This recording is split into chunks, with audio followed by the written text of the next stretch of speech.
The Real Housewives of Salt Lake City star Jen Shah has now pleaded guilty to fraud and faces jail time. So Jen appeared at a Manhattan court today and changed her plea from not guilty to guilty. She admitted to running a telemarketing scheme and said many of her victims were over the age of 55. Ugh, shame on so her. here's the thing, she could spend up to 14 years in prison.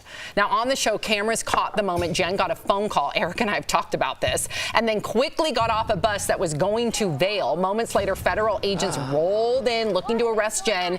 She will be sentenced in November. And a lot of people believe like the producers were somehow on the facilitation of this. What do you think, Erica? Yeah, I have pontificated about if the producers were in on it or not, and I don't believe that they were. I've been on a couple of Bravo podcasts to talk about it. I don't believe that that was the case. I think we would have gotten a lot more if they were. Yeah. The cameras would have followed. I have a very... First of all, it's a sad story in the respect that she's a mother, she has young children. We actually saw the Ring camera surveillance of her young black children with their hands up coming out under gunpoint. Wow. That was actually footage that Jen herself released to Bravo. So it was one of the most disturbing things I had ever seen on Bravo. And I think it's important that we know that she was the reason why.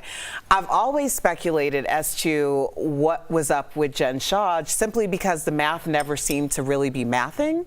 The idea that she kept saying that she was doing lead generation also gives you access to demographics. Specifically, we're talking about an elderly population or an older population who are going to be more vulnerable. Right. So the idea that she's flaunting all of this wealth, which it was wealth. I mean, sometimes she would appear on the show and she would have an outfit that was over $100,000. Are you kidding me? Easily. How did Andy Cohen? You can't Louis, Fendi, Gucci, Prada, and not have it calculate, you know? Wow. So the idea that she is doing this and finally taking the guilty plea is probably for the best, because no one else who has gone before the judge, and there's been over 20 people, have gotten off. Like, they've gotten either, you know, like 5 to 10 or closer to 20, and they've also had to pay restitution anywhere from, like, I think 5,000 to millions. Wow. So yeah, if you're gonna, whatever you do in the dark comes out in the light. I feel bad for her family. Right.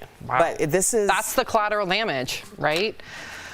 I like that Louis Prada. It sounded like a hook. Louis, Gucci, Fendi. Is that a song? Yeah, I think in like the early 2000s. Oh, see, I got an ear for it. Because I was like, that could be a song. Glad you're relevant, Jeff. You're wearing a Qbert shirt. My shirt is very Gleaming the Cube from the 80s. That was a skater movie with Remember Christian. Qbert, where you jump up like your shirt and you make it to the top? Cool. Qbert's awesome. I'll take it. Okay. I love it. I do too.